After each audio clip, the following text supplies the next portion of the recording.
All right. Aloha and welcome to maybe an episode of Refining with Randos, maybe just a Yeah. random conversation or something. But I'm Kalepa and Yeah. here with This is Andrew. Andrew. So I am the one watching on now, I guess. Oh, it's So good. It's good. yeah. The community So grows. yeah. Well, we talked a lot about Star Wars, but before that, we were doing a bunch with Lord of the Rings. So Yeah, that's yeah, true. that was good. A lot of story-driven conversation. Oh yeah, definitely. Yeah, but I mean, that started a lot with your screenwriting and whatnot, so which was cool. I'm hoping that that channel gets kicking off more and more. Yeah, I want it definitely. to stick around. Yeah, yeah. But so I mean, we could start with our little analysis of the Last Jedi that we did, because Word. that was Okay. a well. I mean, we could start with like the basis, and we could just say that I think what we came down to is that um, it was sort of a inconsistent movie. Yeah. Put it that way, because like I mean, my big thing was that like the main characters were good, but the the supporting characters lacked a lot. Like Captain Phasma, she was Yeah, like that was she unfortunate. like did nothing the whole Yeah. movie, and then she just died. Yeah. Kind of like a It's chump. like yeah, That's yeah. true. I just And for me, it was the inconsistencies were more on the like the actual filmmaking side of it, mhm, or I guess probably on the writing. There's some. Oh, it's just a lot of little things added up that like yeah, amazing in some ways, and then in the edit or in just lazy writing, yeah, having some dumb moment that kind of takes you out of the narrative. That like, oh yeah, I'm watching a movie. I forgot. yeah, yeah. I don't know a lot of film talk. Like I'm not like a because I've never made a film, but I know like decent writing when it's there. Yeah, no, for sure. So, Yeah, um, they yeah, did. I like deconstruction though. That's a mhm, thing that I'm a big KOTOR, Knights of the Old Republic yeah, fan. So yeah, that the second one, especially both of them, but yeah, yeah, deconstruction of like the Force and this whole Star Wars universe is like a big thing with it. And yeah, so to see Ryan Johnson doing that was pretty cool to attempt that. yeah, It went against what the Force Awakens was kind of just a prequel trilogy yeah, refresher. So it was cool to see that new direction, but I think he definitely, yeah, was a bit inconsistent with it and didn't respect the fandom quite enough. yeah. I was not a big fan of The Force Awakens. I think I like The Last Jedi more because Word. like the Force Awakens, it was just a safe movie. They just needed to play it safe. They Yeah, couldn't do anything crazy. yeah, But I mean, another thing I was thinking about was like Luke's character in The Last Jedi, and I was thinking there's really two options that they had. Go with like the EU crazy Luke, and which or would have been awesome. that would have been awesome, but I feel like it wouldn't have been as realistic. Yeah, no, not at all. But because like EU Luke is just, I would almost put him in the category of overpowered. Oh, for sure. Yeah, Like the lightning, like what? yeah. There's a lot of So stuff in that or just EU in general. yeah, Most characters, it's a little bit romantic or a little bit over the top with yeah, what yeah, everyone's definitely. capable of. But yeah, that's I liked where they went with Luke. hmm Yeah, I They like it were too. they were irreverent with it, which I was not appreciative of. I mean, I didn't really care.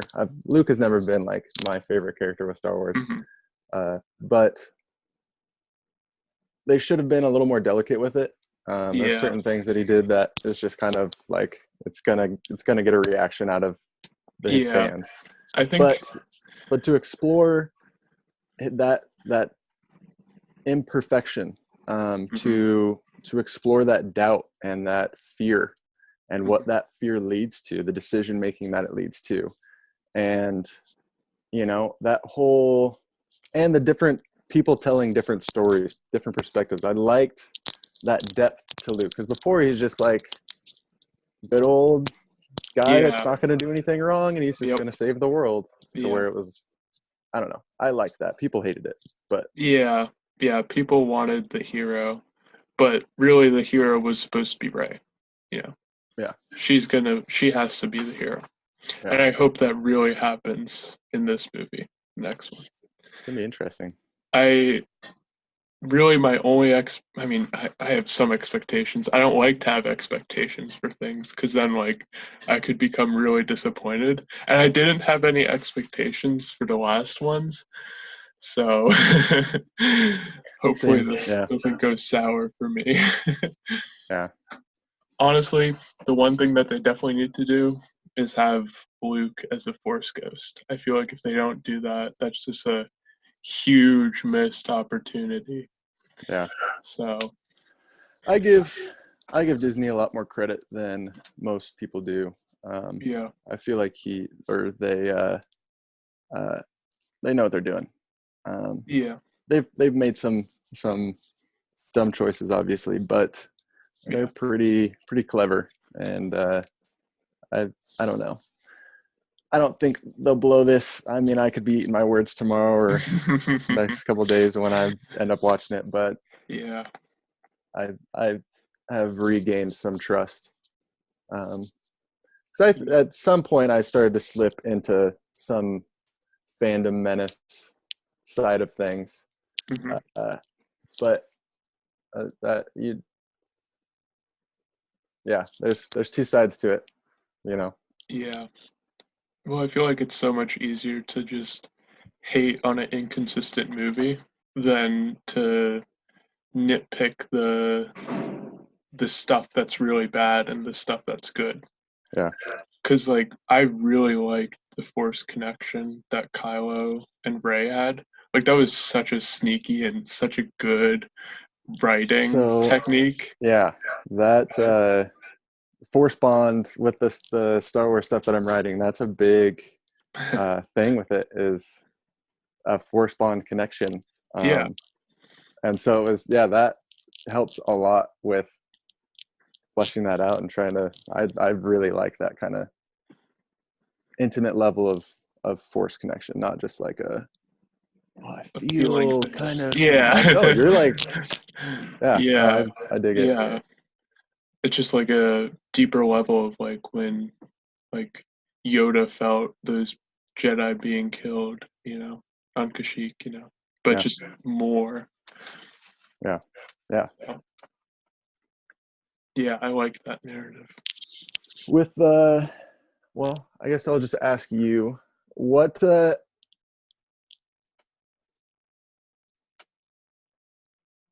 what is the force in your opinion?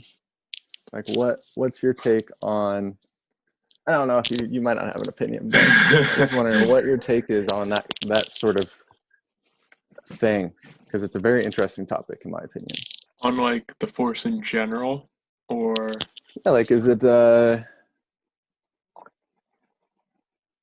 just with, yeah, with like, is it an entity? Is it a just an energy thing? Is the will of the force like an active? Is it a God one or a God two? You know what I mean? Like there's a lot of I don't think that it's a kind of god stuff with it. too. Well, I'm just Maybe. saying, obviously I'm talking about Yeah, in yeah, this universe, yeah. and Yeah, of course. um, I guess it would be like maybe like an energetic entity that like you could sort of like tap into, that you can like poke at. word. Which is why I like I feel like having Rays in a way come from nothing is not bad because it can be like anyone can technically use the force. It doesn't have Yeah, to be these kids that are raised, you know, and like taught from like when they're 4, you know. Yeah, Um, it's not a hereditary or whatever passed down trait yeah, because like necessarily. that's how it's always been with Skywalker. Like that's just like a whole hereditary. But Yeah, I would like to actually see Ray's parents basically not be anything, you know, like have them have basically, them follow through with that. yeah, have them like actually have something rather than like them just not being anywhere, you know. Yeah, So that would be nice to have as well in Rise of the Skywalker. yeah. We'll see how they conclude. It'll be interesting to see how JJ, for the Yeah, first time, finishes yeah, yeah, a saga or a project. You know, yep, yeah, because he's see never if done it. we get losted. Yeah. Please, no. That'd be. Uh, I've never watched The Lost fully through, so I started it. I got to like a episode or two after that like polar bear thing. That's like the last thing I remember. You got out before. Yeah, that was a rough ending. Yeah, Just that's what I've invested all heard. this time for this. Yeah, yeah. But I've been watching a lot of The Office actually, and I found it very interesting because it's all character driven most of the time. You know, it's the same scene Yeah, basically, but it's like all character driven. Like the first like 2 seasons, there's not like a new person at all. It's just new stuff happening, which I think is a testament to their amazing writing yeah, of whoever. and a yeah, and a lot of improv kind of stuff. Yeah, They did a lot of just on the fly. Oh, that's yeah, good. Let's redo that. I won't laugh this time, kind of yeah, thing. yeah. I haven't watched any like behind the scenes stuff for that because Oh, it's I've never gotten into TV shows. It's a lot of more. commitment. That's the And thing with Lost. Exactly that. yeah, yeah. But I finally have gotten to like the third or fourth season, I think, is where I'm at.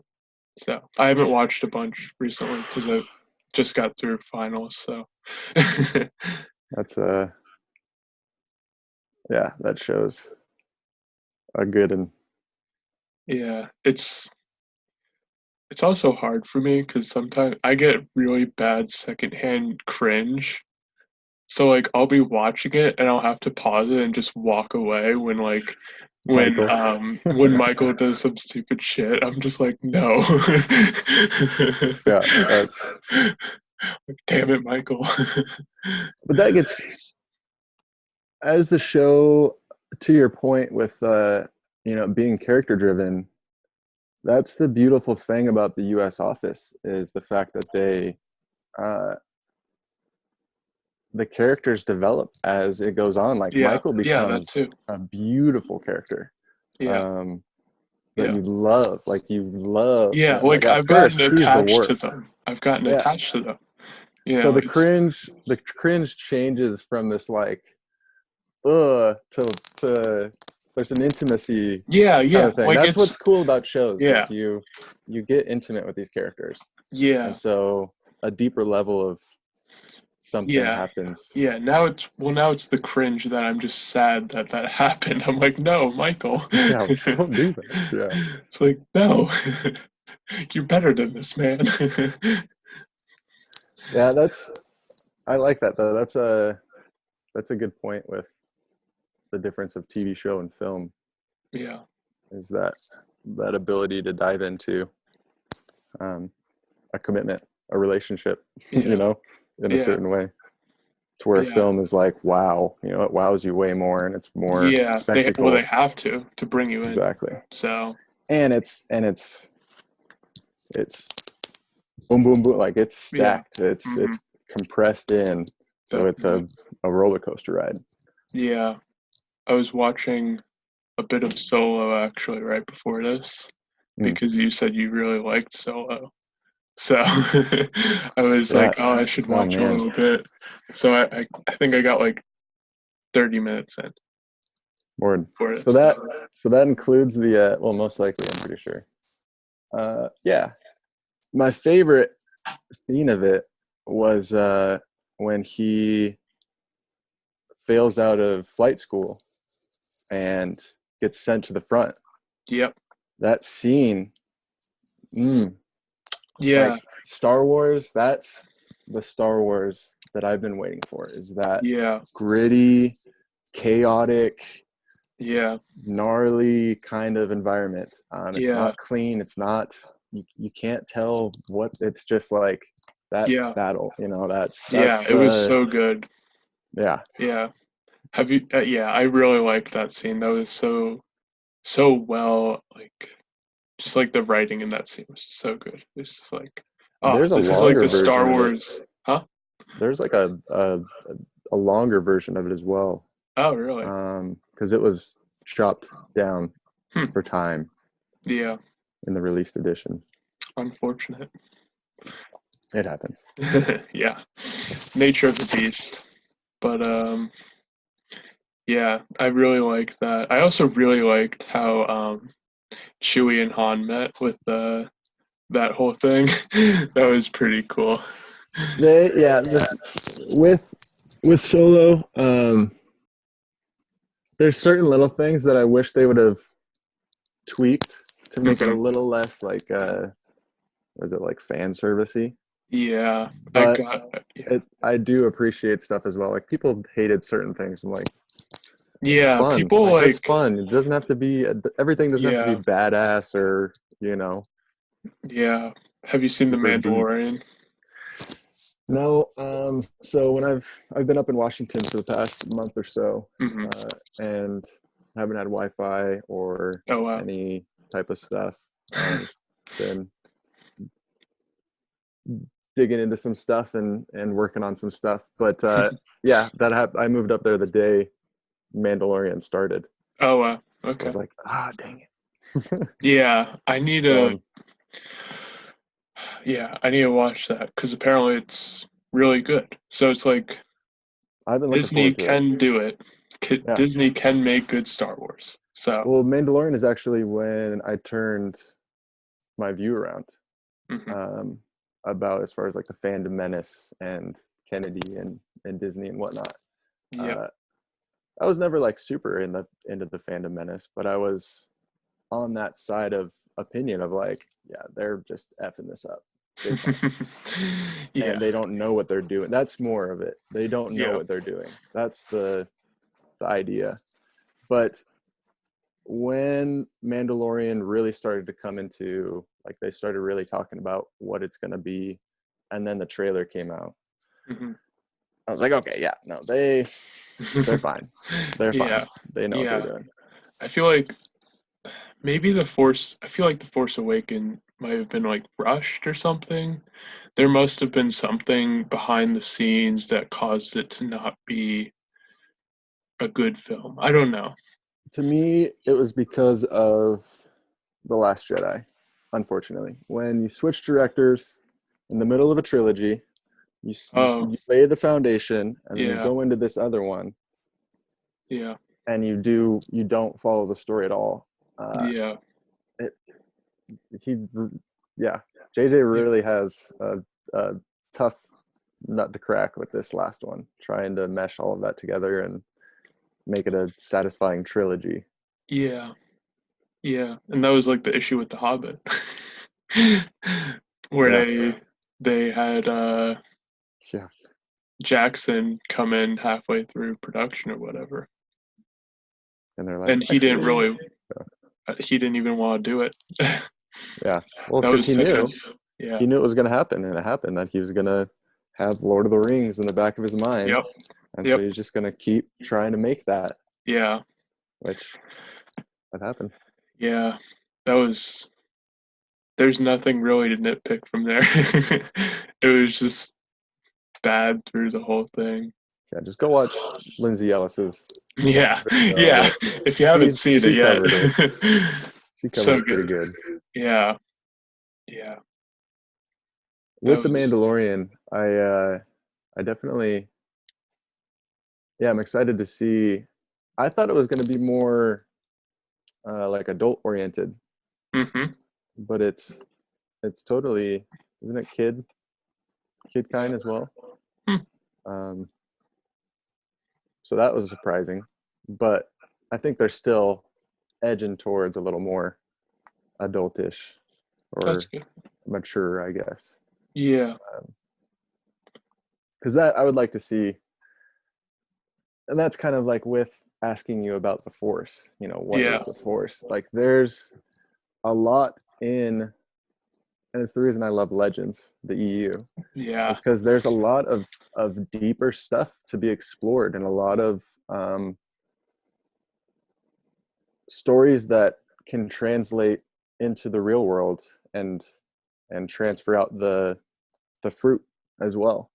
Hmm. You know, you can, oh, see it. I can see religion or philosophy or whatever in a Yep. different kind of way, and it makes sense. Yeah. Stoicism or, you know, whatever. Yeah.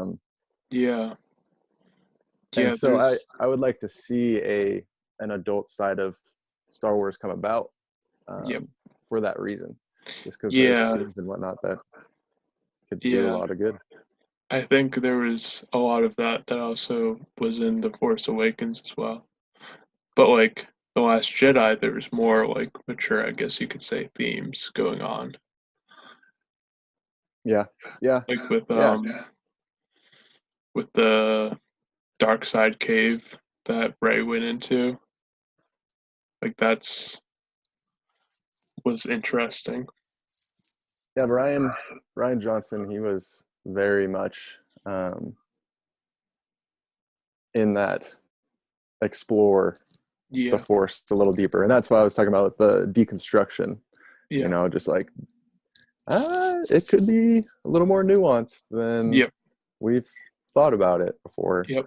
So where Yep. before George Lucas and company can be, and some section of the fans as well, it can be like, no, it's a simple hero story Mhm. universe. You know, like it's Yeah. just binary, good, bad. Yeah. You know, like light and dark. That's all it is. Yeah. And then there's Like, I don't know, man. yeah. Well, then there's like Revan, you know. Well, that's exactly that's what I'm saying. Like, that's the story that I'm I telling love that is guy, Darth like, Revan. I don't know. Such a good story from him like bouncing back between those two sides. See, It's but that's the reason I'm writing the story, is because that I'm writing is because yeah. I see some of that as like a misunderstanding of Revan's character.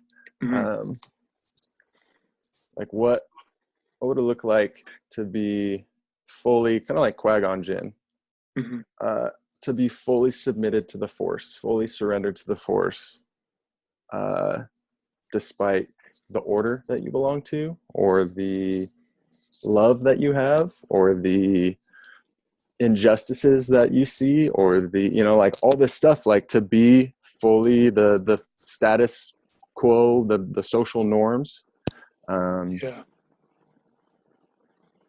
but still not never falling into the dark. Yep. uh, but yeah, so it brings in a lot with like the Jedi, Hmm. and this is, you know, getting into some real nerd Oh yeah. lore, Well, we could go down but nerd hole. so there's the story that I like from Legends. The Yeah. the way of looking at it is, there's the planet of Tython Yep. was way back in the way before, you know, 20-30,000 years before the Battle of Yavin Yeah. and the whole Skywalker saga. Uh, these random diamond shaped ships went throughout the galaxy and got all these force sensitive people from all these different planets. And the 8 different ships, um, I can't remember what they're called. All convened on, it's bad, dude. But they all convened on Tython, where there was this Yeah, big version of all those ships, yeah, and there the Jedi Order began, yeah, which included like the Order of the Bendu, yeah, and whatnot. They were like some of the main priests or whatever of yeah, this. And the thing with the Jedi was they weren't a light side versus dark side. It was a yeah. balance. Yep. And so Oh, it's I can be misheard with that. So it's balancing the force is not balancing light side and dark side. yeah, It's balancing Ashla and Bogan, yeah. which is The isn't that the harmony and chaos. Like it's not good and bad. It's yeah, it's you know, like feminine and masculine. It's you know, just calling it the light side and the dark side, like gives it that. injustice. Yeah, it limits it, and that's kind of a lot of the point of the whole show. But it's, Yeah, yeah, just diving into because even in reality, like stuff is nuanced, you know, don't yeah, lie. yeah, um but if you're hiding some person that's being genocided, yeah, then lie to whoever's trying to find them, you know what I yeah, mean? Or yeah, don't kill. But you know, like there's yep, nuance to things. And so um yeah, there's a lot more to it than is, you know, on the surface. yeah. And that's um what like a good story is. Sort of yeah, like Lord of the Rings, you know. There's also a lot of deep stuff in um Tolkien Legendarium. There's just yeah, for real. all of that stuff before the Lord of the Rings. Um, it's actually interesting because I was watching something about after Lord of the Rings, and Tolkien didn't really write much Mm, because when he started writing it, it was mostly going to be about like the race of men, and but then it was going to be they were going to sort of have a downfall again, and it was sort of like I think what he realized is that it's like the cycle of bad and good is it's going to keep on going. You know, there's going to be yeah, times where it cycles through, and that happens in the real world as well. So yeah, pendulum swinging back and forth. definitely, Yeah, yeah, yeah, that. And I didn't know till somewhat recently, you know, recent years. I didn't know that there was so much more besides. oh Like I yeah, thought The Hobbit was, you know, like you got the Lord of the Rings and The Hobbit, and that's hmm his breadth of yeah, work but or whatever. there's so Oh, much. yeah. Yeah. I don't have Silmarillion in here, but somewhere around here. Yeah, That'll that's a be good. a fun deep dive. Oh yeah, I'm gonna be reading that soon, I think so. But I have the Return of the King right in front of me, Boom. about 100 pages in. So Nice. Way I'll cool. probably be finishing that over break. So yeah, I've been liking it. It's just so good. Tolkien just a master of it all. He really started the fantasy genre. Yeah, Yeah, the yeah, modern one. Yeah, modern for fan. real. Yeah, Yeah, I watched a couple of videos on that of how he was pretty emulated as soon as mhm. those books were successful. Everyone's like, Yep. okay, He's got that that worked. Yeah, right. Yeah, yeah. He's yeah, and then it's like how much else he wrote, and then like you could look at all of his letters that he sent, and you could try and like interpret that. It's like yeah, he's got so much stuff, and it's cool that you're doing something with that too. So yeah. That'll we'll see about that. That's yeah, with Revan, uh, the amount of like research and stuff. like all that Tython stuff and whatnot is Yep. just like, Yep. it's obviously writing the whole story has been very helpful for me in exploring this stuff and in like writing myself into that character of Orin or Revan, Yeah. and to explore these different ideas and yeah, just that kind of stuff. It has taken a ton of, so that's been helpful for me to just do that. But apart from that, spending so much time researching crap, Yeah. basically, Yeah. if it's not for anything, if the show doesn't happen or whatever, it's Yeah. just like, well, I know a crap ton about the Old Republic of Star Wars, but Yeah. which Yeah. I wasn't a diehard fan. Like I went to all the movies growing up and Hmm. loved Star Wars and whatnot, but Yeah. wasn't a Star Wars nerd at all Yeah. until the Revan started Yeah. in my head, and I was like, I just loved it and Yeah. just got a little bit obsessed and Yeah. wanted to do it Yeah. There's just justice. so much Star Wars out there. Even like canon or not, there's just like Yeah, there's as soon just as you get outside canon, it's just there's just everything endless. there. Yeah. Yeah. It's like once you get outside the movies, you're like it's like a fire hose of Yeah. it's like a tsunami. It's like, oh, Yeah. there's So yeah, all of this. so all that to say that with diving into like Silmarillion, Yep. Yeah. it trying to do that justice is going to require probably another heightened level of respect and research and Oh yeah. whatnot that Yeah. I'm a little hesitant to dive into that Yeah. for now, at least. Definitely It'll would be be a bit, intimidating. yeah, but it's fun and yeah, I love doing it and it's helpful for me. Yeah. Helps me sort through stuff and learn about myself and learn about the world and telling stories and yeah, all that kind. Yeah. Yeah. I've been sort of tinkering with a fantasy that like I was going to ask you about it. yeah, yeah. I've been almost I started writing sort of like the background for it. Mhm. So like a more or less like an origin story for the whole For the universe or yeah, the story or a for character? the universe that it would all operate in. So it's been interesting. It definitely involves a lot of like light versus not light versus dark, but sort of having them together Hmm. and keeping them in one spot.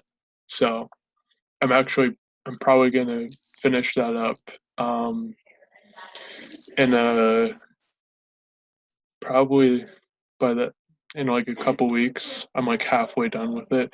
My Nice. issue is there's some like action scenes in it, and I don't think I'm very good at doing action justice. So So I would say just write what happens. yeah, Don't skip the specifics. The trying to figure out, if you yeah, know that someone dies in the battle, figure that out. If someone gets wounded or like what yeah, occurs from it, just figure that out. yeah. At Well, a certain point, you'll learn how to do that. I'll give a little Yeah. sneak peek. So Yeah. it's Okay. it's only two people. That's the thing. Okay. It's two gods that are more or less duking it out. Word. At the end, um, technically the light god wins, but he meshes with the dark god more or less. Hmm. So, and then I mean, we could. It's sort of like Era Iluvatar, and then like or not.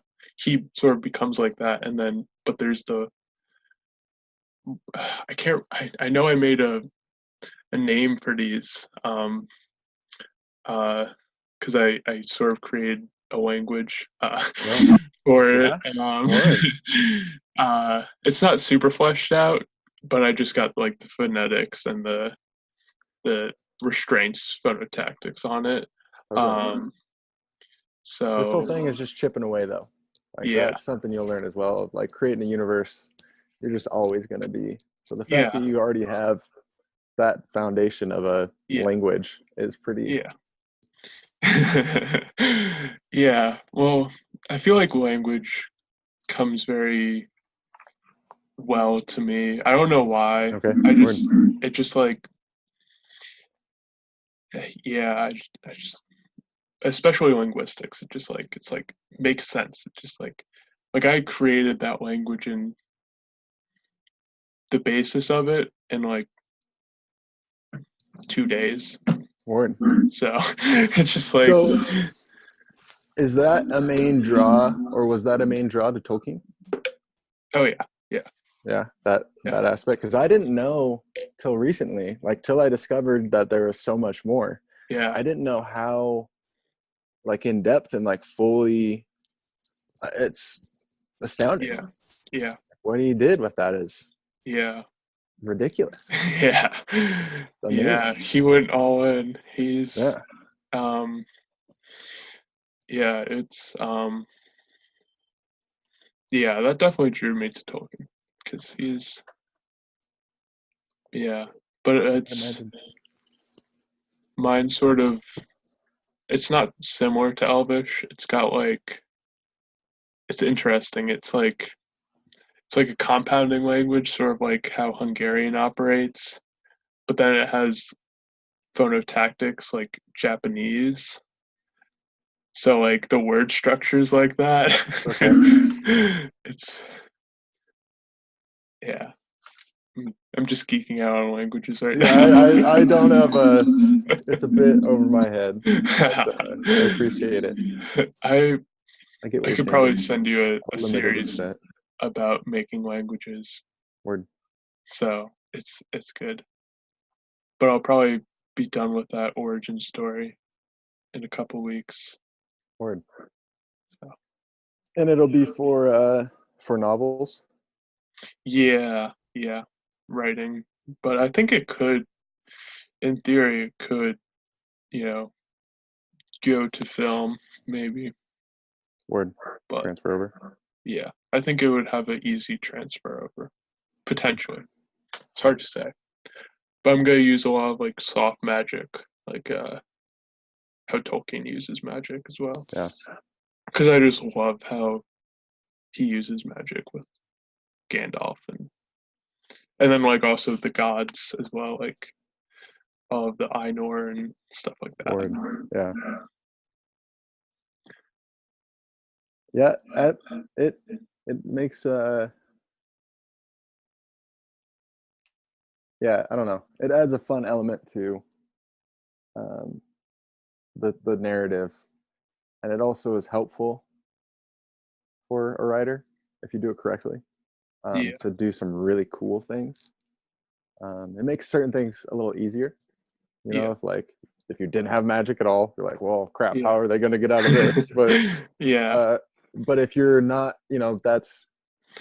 But at this yeah, point, if you're a lazy writer, they're going to see through your just using magic to get out of stuff. So yeah, you can't yeah, really, but it's, yeah, I don't know. It allows for some cool situations, in my opinion. yeah, and like You're with hard, clever. yeah, yeah, you can't use it to just be like scapegoating stuff, but but then like that's where like hard magic is easier because like you have those set rules in place, so Exactly. Yeah. you can't mess around with it. Yeah. Like So Full Metal Alchemist.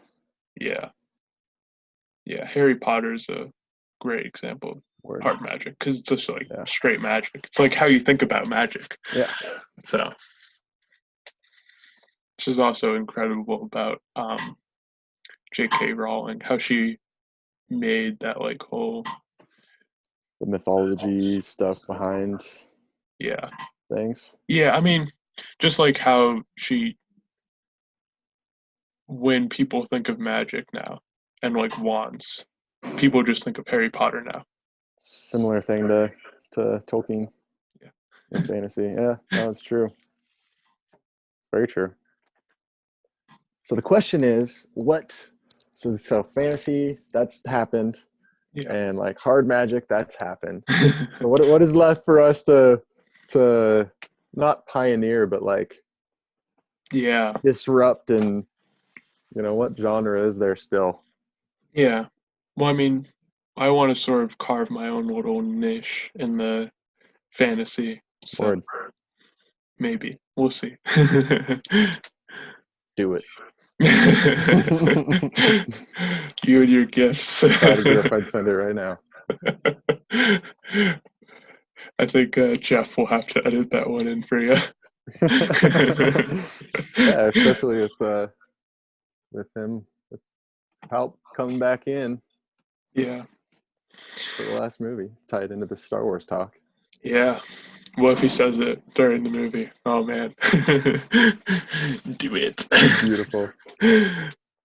I wouldn't complain too much. Not at all. Yeah. I just hope they do it. At least like I mean they gotta do a decent job. But I don't think it'll be the last Star Wars movie for sure.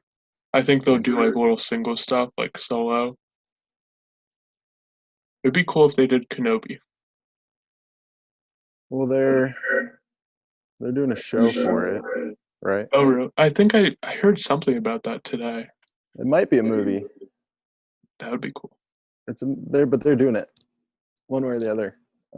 Nice. I remember I saw Ewan McGregor or Oh McGregor, yeah. announce it. Mm-hmm. Finally got to announce it. Yeah. That'd be cool. That would be really cool. Yeah, I'm glad that they kind of put the halt on, because they were really getting going. Mm-hmm. Like they seemed like next year, the year after, the year after that, like they were. I think they were going too hastily into stuff. I think they were going to ruin some stuff by making it when they could have just slowed down, Yeah. fully thought it out, fully developed it, made it the best that it could be, and then started off on it, instead of just like trying to get things going. Yeah. You're wasting some of the best stories in Star Wars doing so. Yeah. Star Wars takes time. Sci-fi, fantasy stuff takes a lot of time. Yeah. So I'm glad that the D&D has kind of got, I don't know if they got let go, but that just got postponed, and then Ryan Johnson's stuff kind of got postponed. So the fact that they've slowed it down makes me pretty happy. Makes me trust them a bit more. I mean, like, whatever, no matter what, I don't really. Yeah. Doesn't affect me too much, but I'd appreciate a good story. Yeah. Yeah. I mean, it would just be a shame if they wasted like a bunch of time, and I'm sure they cost tons of money to produce these movies. So well, for me, save it's your more money of and a. time. For me, it's more of a you got. Once you make the story, like if they, my big fear was that they were going to do Revan. Like they were just going to, as quick as they could, get Keanu Reeves and bust out 2 or 3 Revan movies as quick as possible. But Keanu Reeves would be so good for that. It would be so good. That would make me so happy. If they could just do a Yes good and story no. with it. If they just did one movie. Yeah. Like Yeah, the like a thing is, standalone.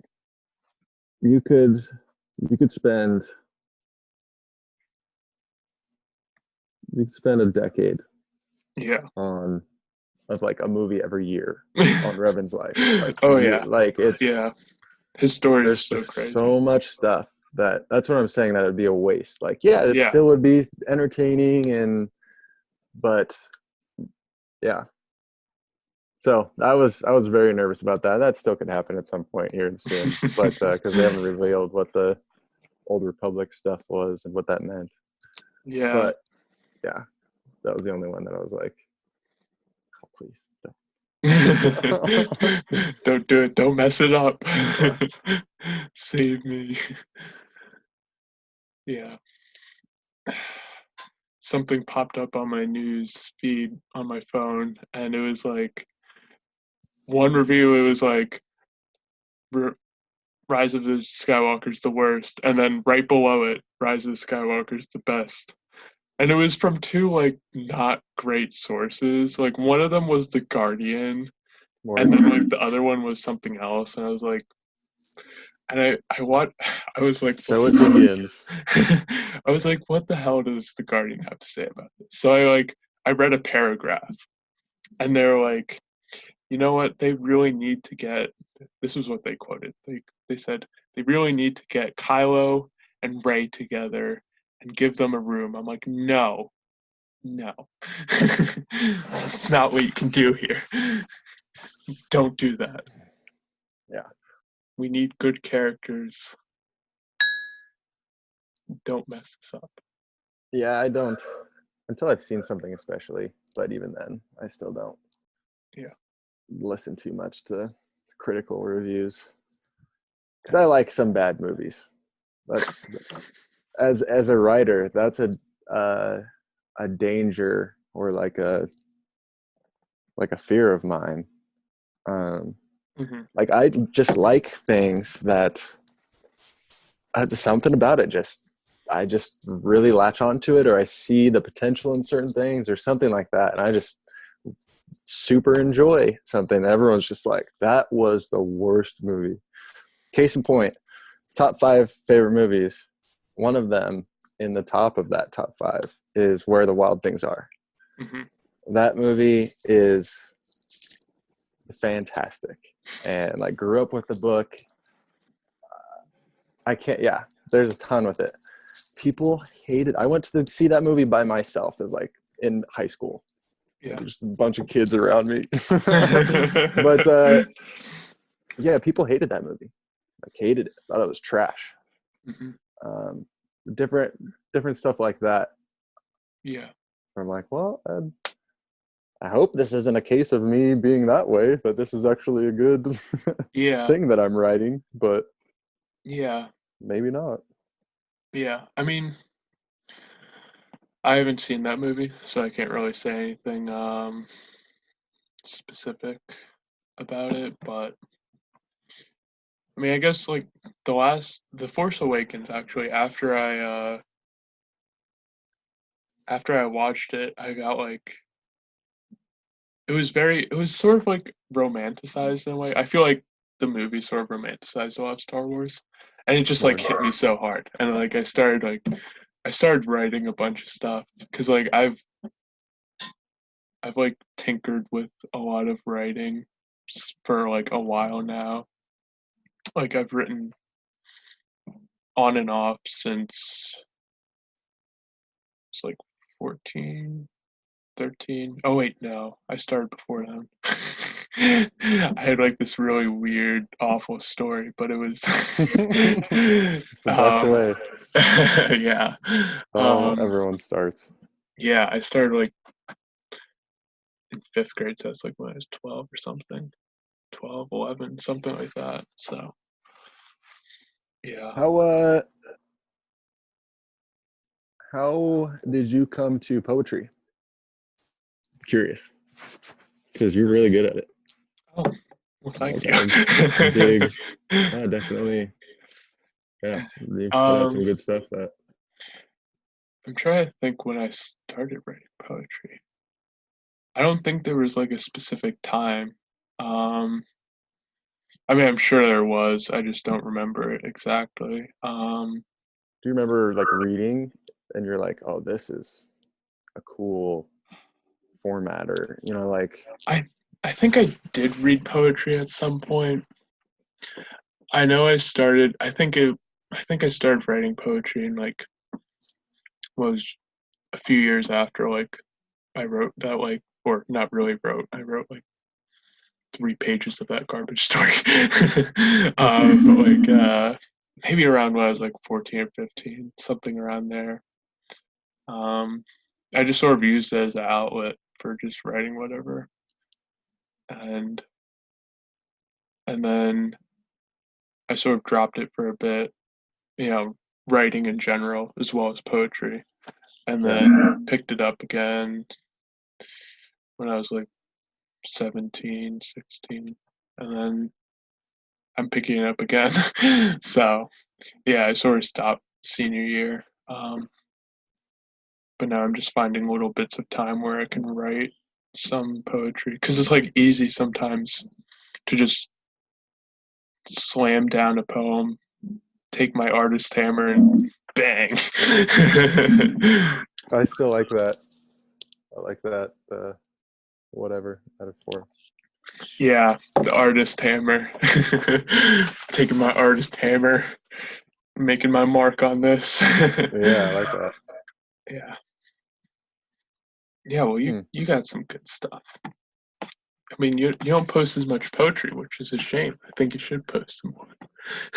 So here's the thing. Um, like I still don't know what poetry is. I Uh, don't either. as far as like writing it goes, like I've tried to figure it out, and I've different times I'm like, yeah, I think I got a good grip on it, and then like joining the writer server was Mhm. like it's like okay, no, I've had no idea. I don't know how to explain it. It's just it's a very, because I write music. I don't, Mhm. Yeah. nothing I've posted is like it's all intended for my music. And so Hmm. like, what's the difference between a poem and a song then? Or, what? I don't know. I So think, I've always had a limit with writing because of that. yeah. Well, I mean, the gap between a poem and a song is very, very narrow, in my opinion. Word. There's like not much. You just end up having some instruments, Word. especially if it's lyrical. But I mean, even Yeah. non-lyrical songs, you could easily like. And it's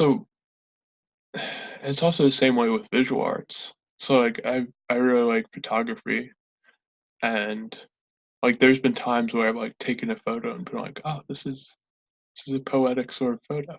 Oh, for You know, sure. Yeah, I feel that definitely. and been like, Yeah. oh, I could totally write a poem about this flower. I was actually thinking about this in the shower this morning. I was thinking about a photo I took in California of these flowers, and I was like, wow, there's a poem, and it's just sort of like popped into my head.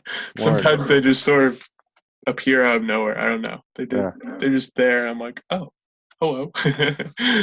The muse meets you. Word. Sometimes, but you can't always wait on the muse. Oh Sometimes you yeah. gotta, But you can cultivate a relationship with it. That's yeah, the side that people don't talk about. You can yeah, definitely get on good terms with it, and definitely, yeah. It becomes easier to hear it whisper in your ear. when it respects you and sees that you're responsible with your craft and are doing something with it, and get a little woo with it, but whatever. Yeah, I mean, yeah, yeah, I mean, when did you start your writing extravaganza? Um, with so it started with music. Well, in high school, I'm a pretty emotional guy, and so in high school, I had wrote some like stories. I again, like I don't know what a poem is, so some like story-ish thing, notes on Facebook, um, and they're poetic, but they're also kind of prosy as well. I don't know. Started with those, and it was just like venting. Um, and then I tried to write a song, and it was like it was Trevor Hall's Angel Rays from LimeWire had some like instrumental version of it downloaded, and wrote this song to it, and it's just like the slow acoustic. Oh, the worst song in the world. It was terrible. I still have it in a notebook somewhere. It's really bad. It's like my But first right, story. yeah, that was exactly what I was thinking of when you were saying that. But then I got into rap. I kind of talked to Job about this, but I got into rap. My senior friends made me freestyle, and so that got me into rap. And then I was freestyling a ton and could go for minutes and minutes and loved it. And I decided, oh, I could maybe write. And then some relationship stuff happened, and then it really, like, the words were there, and I found a couple producers like Clams Casino and Sholomo and whatnot, that I've talked about a bit. Yeah. And it was just, it just flowed. So like, I can't freestyle with crap now because I like stopped doing it completely and just started writing. Mm-hmm. And so that was 17. So it's been 16. It's been about 10 years.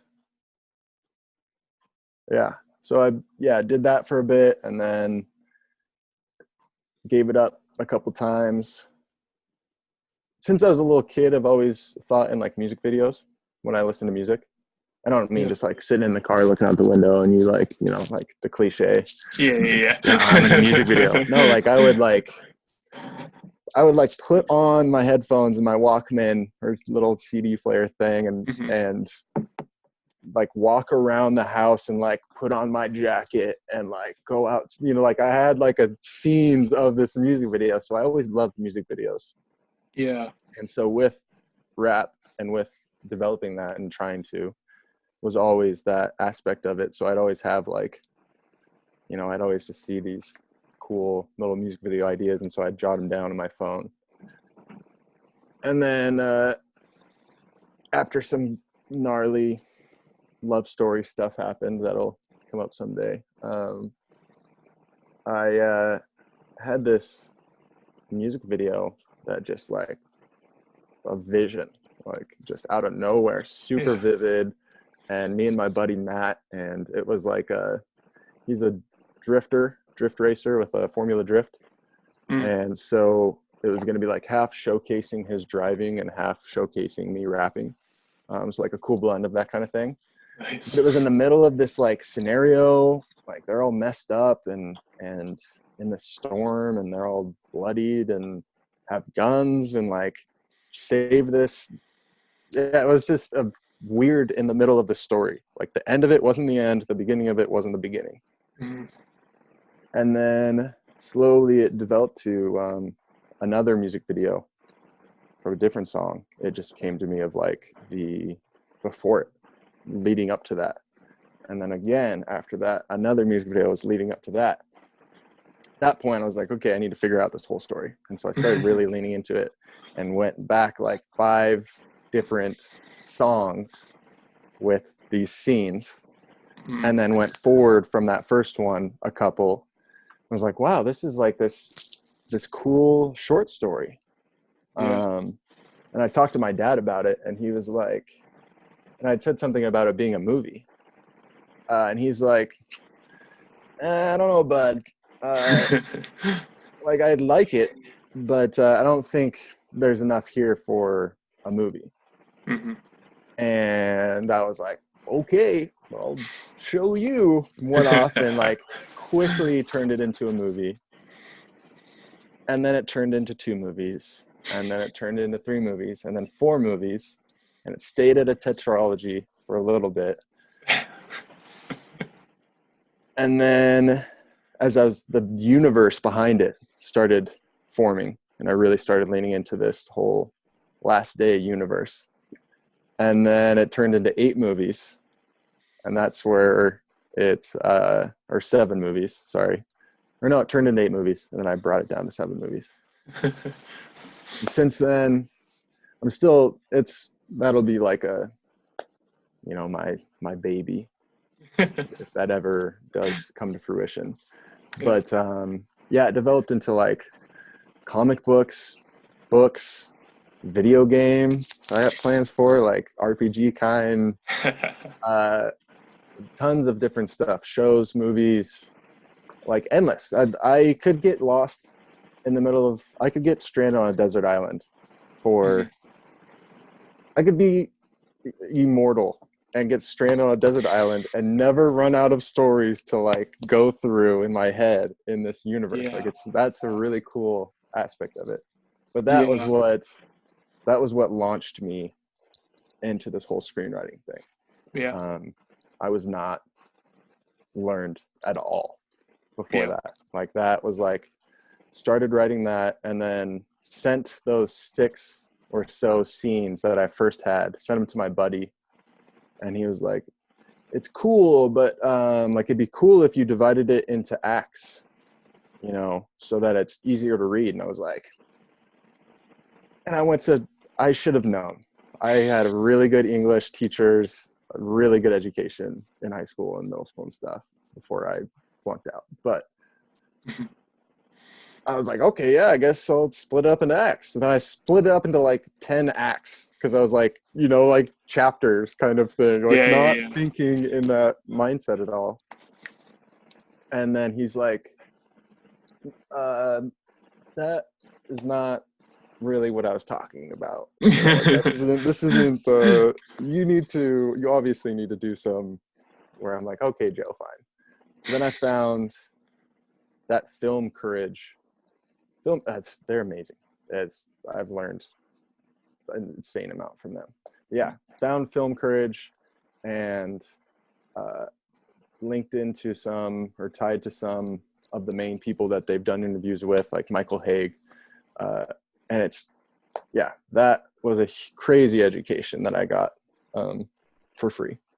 Yeah. And as I'm writing this, as I'm trying to do this, I'm exploring my imagination and my voice as a writer, just free exploring the story, not planning it out at all, not outlining it, just letting it happen. I'm also learning all this stuff, so I'm going back through it and fixing things and making it better. And like, I don't know, it was a cool way to get an education in this realm. Yeah. But yeah, that's my story as far as getting into screenwriting goes. Nice. Yeah. Yeah, more complex than my little poetry story. Similar. But, yeah, I mean, you're also what, 18? Yeah. So that was, I hadn't even started yet. So you're good, man. Yeah, I got a head start, I guess. Better than others. Yeah, and like I feel like I don't know much about poetry really either. Like I just write it. I mean, I know like I know like some of the techniques and stuff, but generally speaking, I don't apply anything. Usually, like if I just have something going, like in my head this morning, I had that going. You know, it's just gonna be a free verse poem that I'm just gonna make it sound good and whatever, you know, or just write it down and maybe it'll be gritty because that's what poetry sometimes is too. Yep. Yeah, it's just like I mean, I don't think anyone really knows what poetry is. It's just sort of a amalgamation of whatever's really in your brain. That's sort of how I think about it. It's just like it's a conglomeration that I'm like, oh, words, here we go. So I can't remember which one of the recent ones you posted. I totally read in that Bukowski voice. Oh, whoever the narrator is for that, because the way that you talked was, I saw what you were saying, of how you guys are similar. Yeah, I've liked it. I've liked his stuff so much. I'm trying to think of which one. I feel like I know which one you're talking about. It's really like heavy and melancholic, but I know. it's so good as well. I go for that sometimes. I've been trying to maybe write a little bit more light and fluffy. Sometimes I feel like I'm going a little bit too dark. Well, that was I kind of stopped sharing some things for that reason. Like I'm a super open guy. Like I am I'll share my secrets. But it you know, I can be too heavy all the time kind of thing. You know, I don't know. I don't want to bring people down or anything like that. So I think it was the Lost and Found one. Um, but yeah, that one, yeah, now that I'm looking at it, yeah, that's one. Whew. I'm just looking at the first couple lines, and that's a toughie. Yeah, that Bluebird one from Charles Bukowski. I get, oh man, that was, yeah, that's, I got chills the first time. I was like, ooh. yeah, that's Because I something that is to be pondered on by definitely. all, I think. Oh Maybe not, maybe it's just some of us that yeah. that applies to, but that, yeah, that's what I love about poetry. No, I don't know what it is. That's Yep. the thing. It's a similar thing to story of like, it reaches to it bypasses the head and goes to the heart. Yeah. um, A good story, and so definitely. it and with poetry especially though, like Yeah. it's illogical and it's romantic and it's over the top, but it Yep. is exactly what it takes to skip this BS Yep. and make it here so it Yeah. actually resonates the way it's supposed to, and can then come back up into the head and Definitely. get those gears turning with some emotion behind it. Yeah. Yeah. That's one of the main things I love about being in that writer server. Like I'm just a Yeah. lurker, but like, oh man, Yeah. people write stuff that it's like, thank you, give me more. Because Yeah. it's helpful. It's really helpful in a strange way. Yeah. Voth's got some good stuff. Sherry's always got good stuff. She's been writing for a Sherry's the while. best. Yeah. She's she's always got good stuff going. Whatever she puts on there, it's like it's golden. It's perfect. It's like yes. I don't know if you've seen Tyler, uh, I've the seen some of his. Yeah. plebistocrat or whatever. Yeah. Uh, his brain is awesome. I love some of the stuff that he comes up with. It really Yeah. makes me like have to think deeper. That's one thing I like about all of it as well, is everyone makes me think, Mhm. not straightforward. Um, No. It's the always. feeling is whatever it does in here is straightforward. You Mhm. feel it, it affects you, it does its thing. But to understand it, you kind of have to like sort through it and, Yeah. what am I really Yeah. saying? What just happened to me because of this? Yeah. Yeah. That's why I love poetry because it's like logical but so nuanced as well. You don't really know what it is. It's like, Yeah, but no one does. It's like where is it? Like where does it lie in my brain? I don't know. yeah, Or yeah. my And then, heart. or then, like, is my understanding the same as his understanding or her Yeah. understanding? Whoever the author is, what they Yeah. were intending, and does that matter? You Yeah. know? Yeah. There's so many ways to interpret it, and that's how I always try and write. Something that's there's many ways, but Yeah, sometimes like I like to have it like there's always like sometimes I like to write where it's definitely one theme and you can know it, but there's like a lot to say about it and there's different ways to pull it out, I guess. But then yeah. sometimes I like to just be totally nuanced and confuse myself while I'm writing it.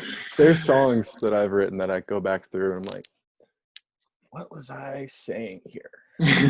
Like some deep double entendre or something. It's Yeah. like, what was I getting at? I don't. Yeah, yeah, those are the good stuff. When you, I mean, I always write to half of most of it's to learn more about myself, you know, because like I feel like a lot of times I think in poetry as well, or Okay. like the really hard stuff I think in poetry, Yeah. because like there's for the complex stuff, there's no like simple, it's not like a one word answer. It's a lot to go through, and Yeah. sometimes it's like but I feel like poetry you can always like it's like condensing all of that hard, complex stuff into sometimes 3 lines with haikus. You know, Yeah, for real. haikus are fun. I haven't written one in a while. Have you heard about the spam haiku database?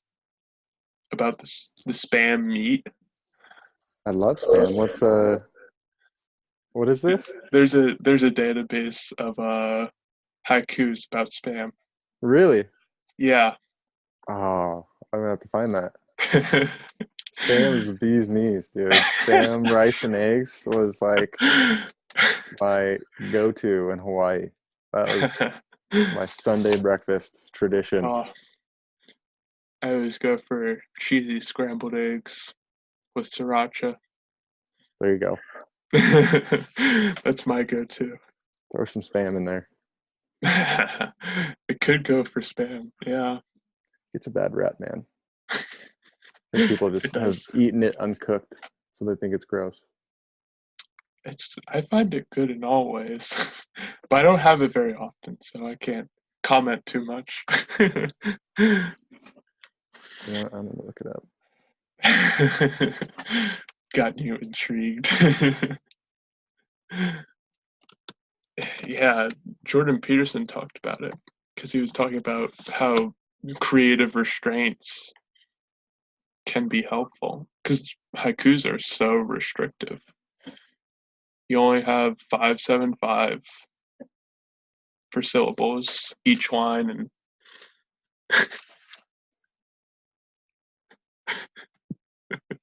It's by MIT. really, It's MIT.edu. Now with over 19,000 spam coup. oh my Spam gosh. coup, the book. Um, Tranquil Reflections on Luncheon Loaf. Oh man, beautiful. That was a wonderful word. I like it. Yeah, yeah, it's good stuff, poetry.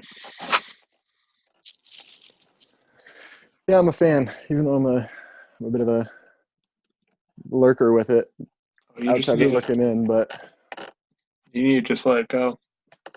yeah, we'll see. See if I can. I'll try. I think you got I'll it take in that you. encouragement. I think you got it in you. I think it's in everyone. It's just they don't want to do it. I mean, you're already writing, so you're like halfway there, in my opinion.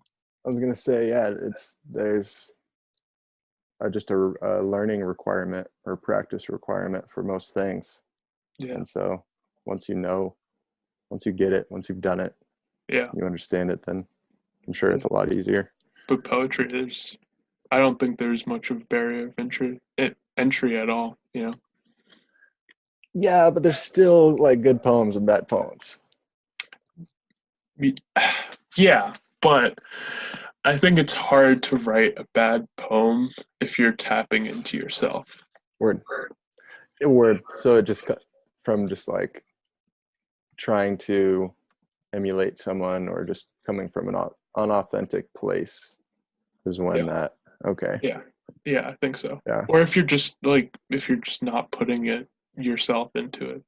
I think or there's just like holding a back. piece. Yeah, I think there's like a piece of everyone in what they write if it's a poem. You know, Word.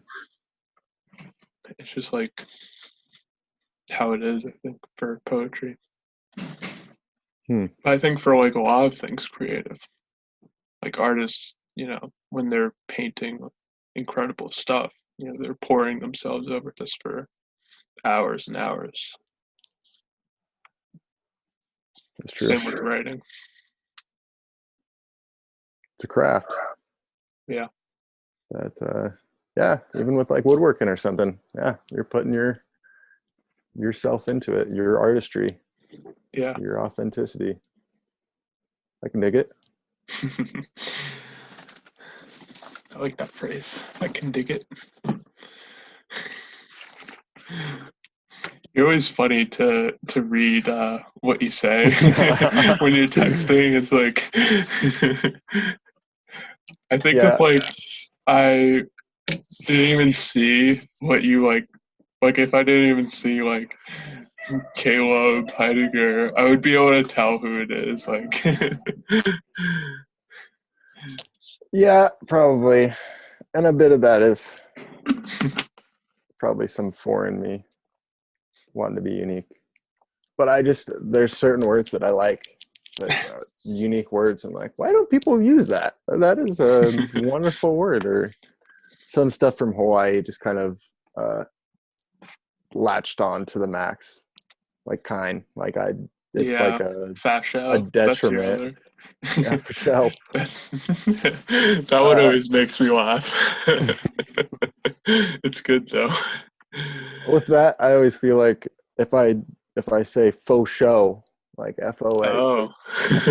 FOSHO, I feel like maybe it's not from The Office, but Michael Scott, whatever the actor, Yeah. there's some role that he plays, it's like faux show. Oh yeah. Might be Brit. Yeah. But Yeah, yeah, that's what I always think definitely. of. So I'm like, oh, Yeah. change that up. Short word. Yeah, I got my catchphrases, but they're useful. Yeah, they spice it up. Everyone's You know, speaking such simple English, and then you're like, fascio. try to figure I'm this like, out. I'm like, I know who that is.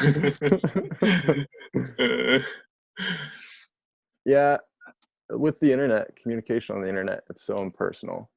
Mhm, Um, and I already the stuff that I talk about and whatnot, I can already get misunderstood pretty easily. You know, I mhm, got my opinions and stuff. So yeah, without context or the emotion that I'm trying to convey, uh, I can get misunderstood, and I hate being misunderstood. Um, I don't think anyone likes that. well, it's just been a big thing. But yeah, so that leads to, you know, um, just trying to being overly conscious about that, trying to, Yeah, you know, be cheery or be whatever emotion I'm trying to actually get across, because so yeah, much miscommunication happens with texting, typing, you know. yep. That's why You say Twitter is, okay, yeah, someone's like, someone hears okay, and then someone else hears okay. You know, it's just like, yeah.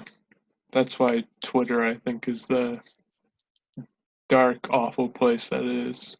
Because you also can't write a whole lot, so you just have this like restriction on complex ideas. So just like, and you're like, yeah, how do I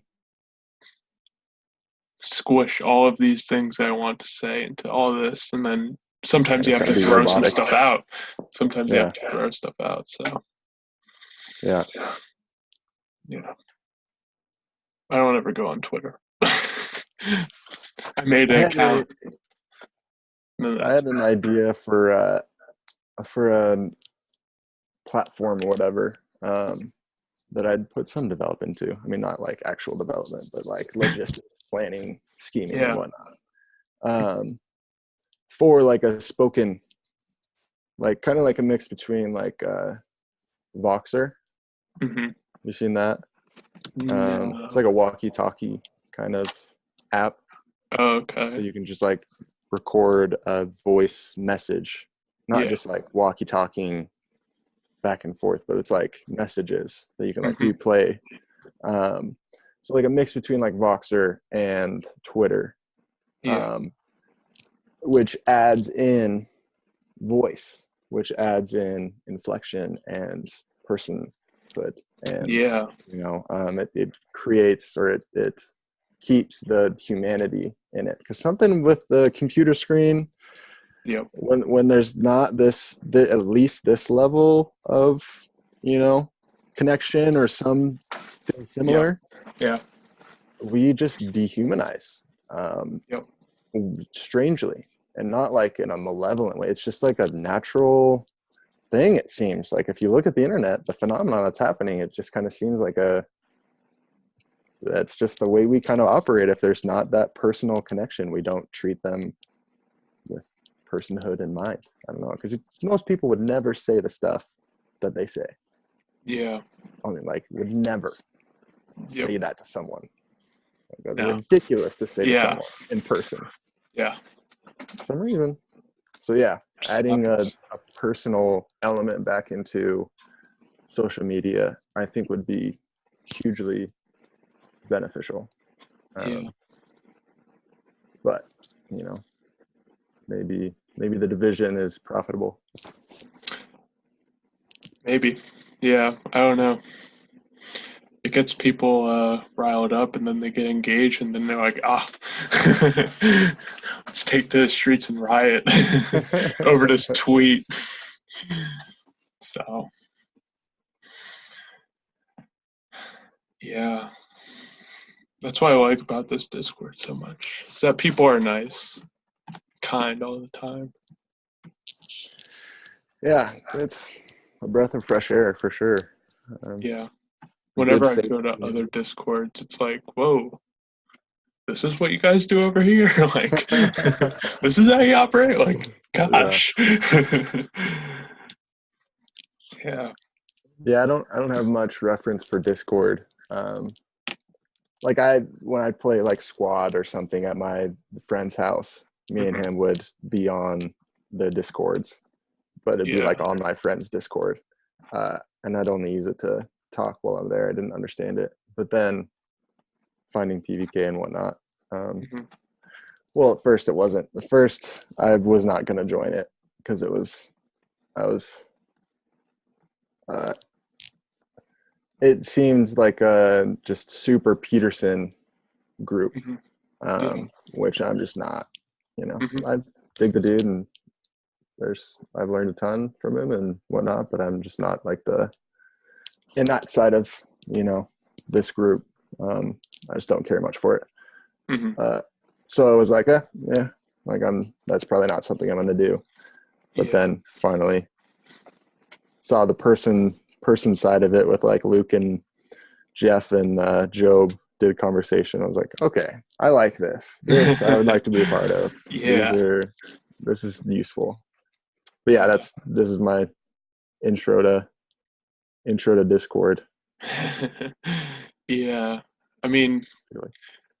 I I'm a pretty big Peterson person. Um, but I don't really like his politics stuff. I feel like Word. it's just not where he should be. It's not his specialty. Mm, I mean, I think he has decent things to say about it, but yeah. it's not his realm. Yeah, my intro to him and what I really value him for is the the psychology side of things. Like right, I mean, he got me into a lot of this stuff, but it was because I was coming from like learning about Jung and Yeah. kind of Oh, okay. coming into that, and then hearing some talk he did, some short like clip of a class where he's talking about some psychology, and I was just like, when you first hear of that stuff, like how the brain works, it's like this is Yeah. crazy. Yeah. And then I think I had saw his Joe Rogan uh, Yeah. That's how I interview, got into him. but I think I found that because of what's his name, the guy Egliotepi or whatever, the comet. Is it Oh, Terran? Pepe, What? the frog No, meme. no. Oh, The I can't remember his name. Like 13, 11,000 years ago, um, a comet hit, an asteroid hit Earth, um, and seems to have hit Earth and caused a global flood.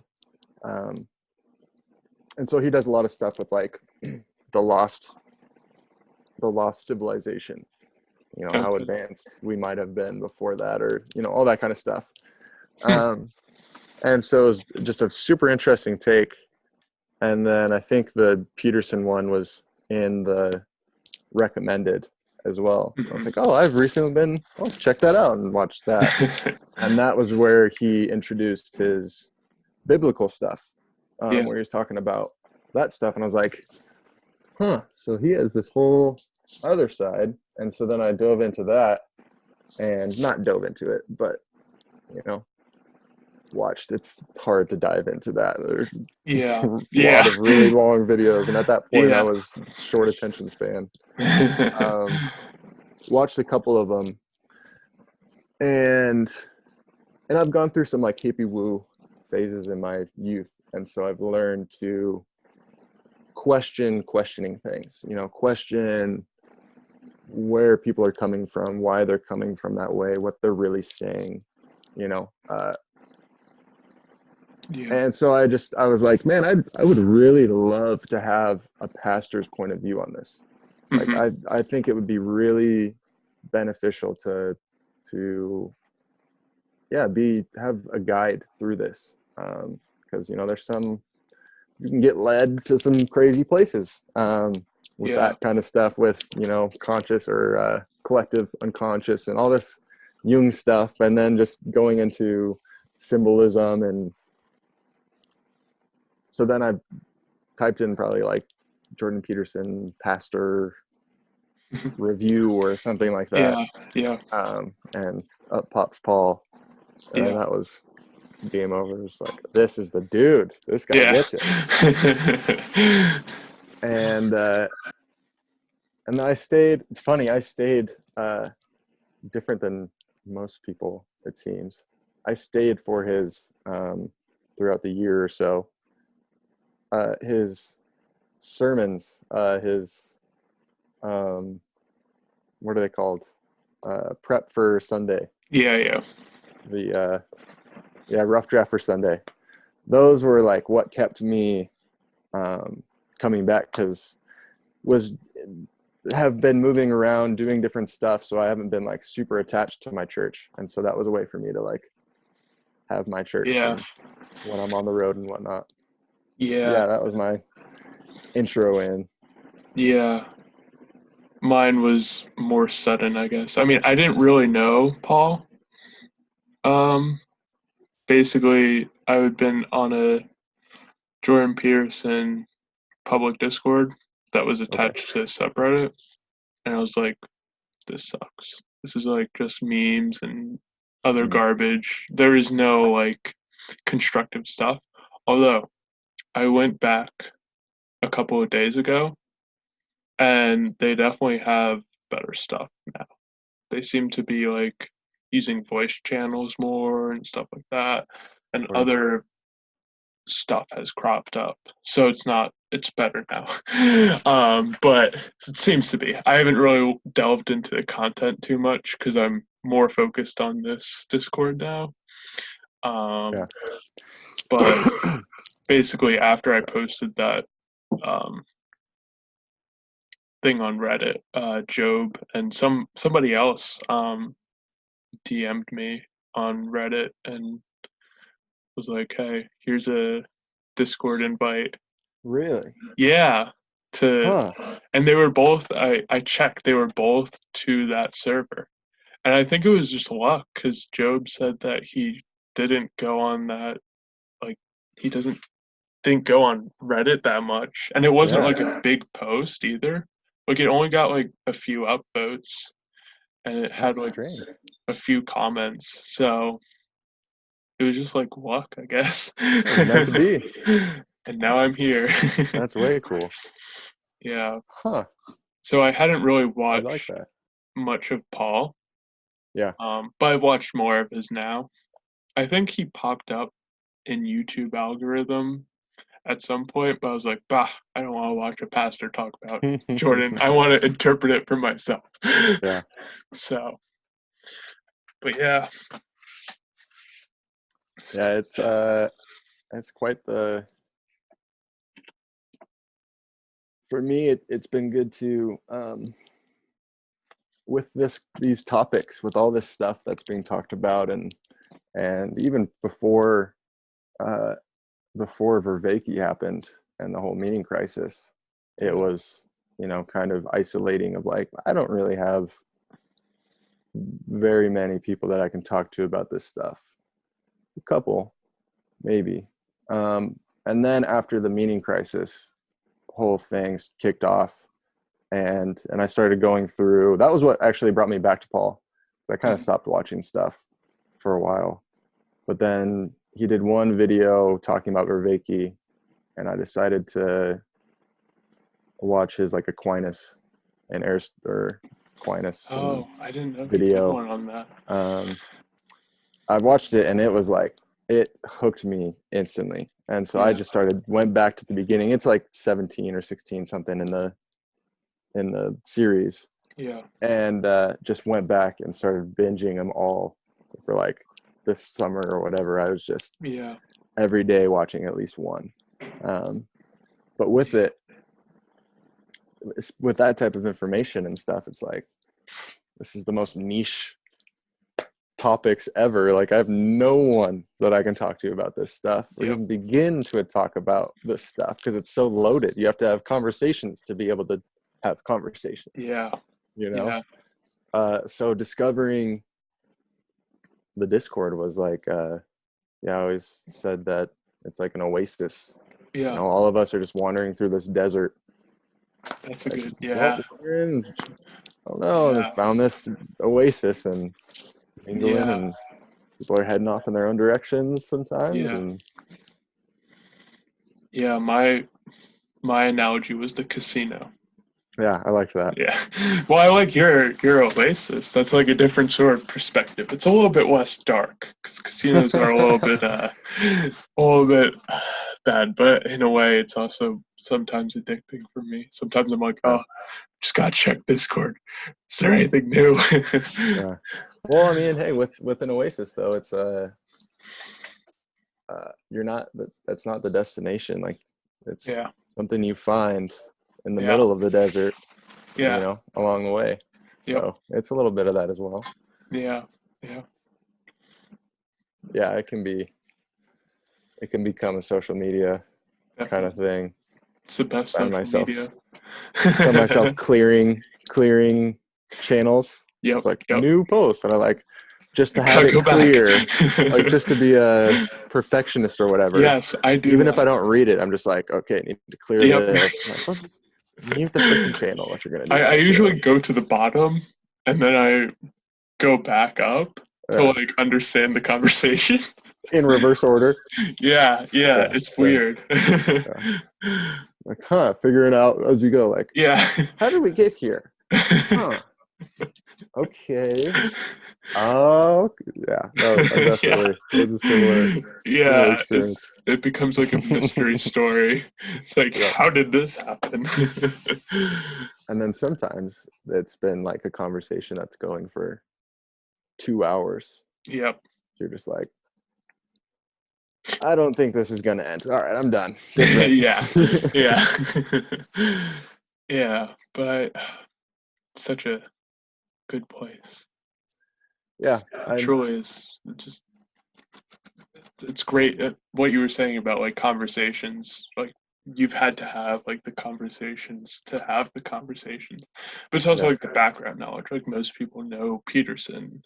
I mean, I'm actually not very familiar with Vervaeke or Pageau. Pageau, yeah. I'm actually good. I've told myself this winter break I'm gonna go into them a little bit, but so I'll have to, update myself, I guess, a little bit.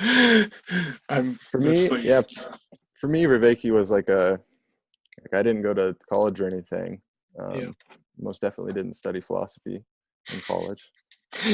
And so, a lot of the videos or the series was like a run through of like the history of philosophy, and some ontology and some different stuff as well, theology, and theology that relate to philosophy, I guess. But a bunch of different stuff. Cognitive sciences is what he is. So it was super helpful for me to begin to learn a language, and learn all this stuff so that I can, even if I had the people to talk to, Yeah. I don't even know if I could have had the conversation to have the conversation. Like I didn't even, at first I didn't even know the stuff, it was all just subconscious intuition and what I was feeling, Hmm. things that were working out in me that I wasn't conscious of. But the other thing after that was like, it's a language to learn, Yeah. like all the terminology is super helpful in my Yeah. opinion, but it Yeah. it takes time to learn that. And Hmm. until you learn it, it's like whatever you just said. you know Thank you. Maybe. it's like the stuff people would talk about, it's like, yeah, that sounds profound, and sure, you're right, but I have no idea what you guys are talking about with all these super niche words that explain these concepts. And so it's super helpful in that way. um, Yeah. I So did you? appreciate him. Yeah. So did you have like a religious background growing up or anything? Or Yep. Yep. Yeah, check out my, I did a pretty good talk with Job. oh yes. Okay. um, Yeah. that goes through. Is it a long story? Yeah, well, that was only part one, and it was Oh just wow. the yeah, we haven't even gotten to my testimony.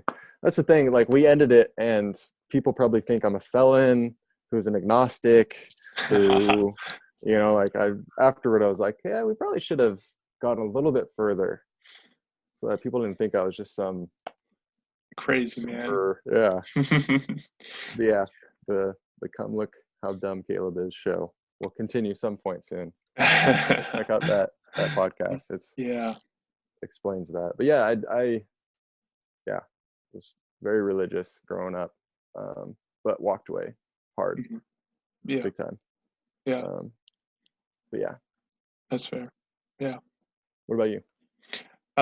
Grew up Catholic. I sort of distanced myself um past 2, 3 years, most of high school more or less. But I'm sort of coming back. Um it's it's been interesting, but it's been a good thing, I think. I haven't had any reason. Distance. So what's that? Sorry. Well, I haven't had any reason to distance myself again. So Word. Did you distance yourself from the church or from the faith? I You know think what I a mean? bit both. Yeah. Word. I went to mass, but I wasn't like into it. I wasn't like I was like, yeah. I was just going through emotions. I was just like, whatever, You're saying this great stuff about Jesus. I'd rather be home studying or not studying, probably just watching YouTube videos. Word. Yeah. So Word.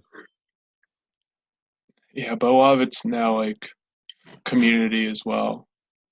Cause like with high school, I had I'd been with these people since because I was like in the public school system. I'd been with a lot of these people since kindergarten. So it's like, Yep. but you know, now I have my friends as well who aren't religious, but I'm also like, oh, maybe I can make some, friends who are Catholic, and then you have that basis to build off of them. So Yeah. Yeah, that's true. Community is key. yeah, I think some of it was coming to this Discord because I was like, wow, there's a lot more to this than I thought. I also had no idea about the huge mass of Protestant branches. I knew there was a bunch of them, but then I Yeah. didn't know until yesterday that there were three Protestant or Baptist branches just to Word. themselves. Yeah. So Yeah, it's gotten a little tricky, eh?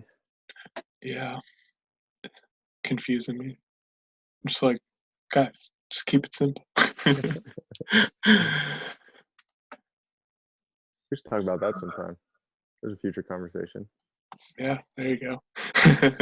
I feel like this recording's gonna be up in a couple minutes. I don't know when we Okay. started. I meant Word. to set a timer, but I don't know. We started at. Oh, do you have it on your phone? Oh wait. Yeah, Whenever I let's. sent you. Yeah, we should probably end it. It's been a while.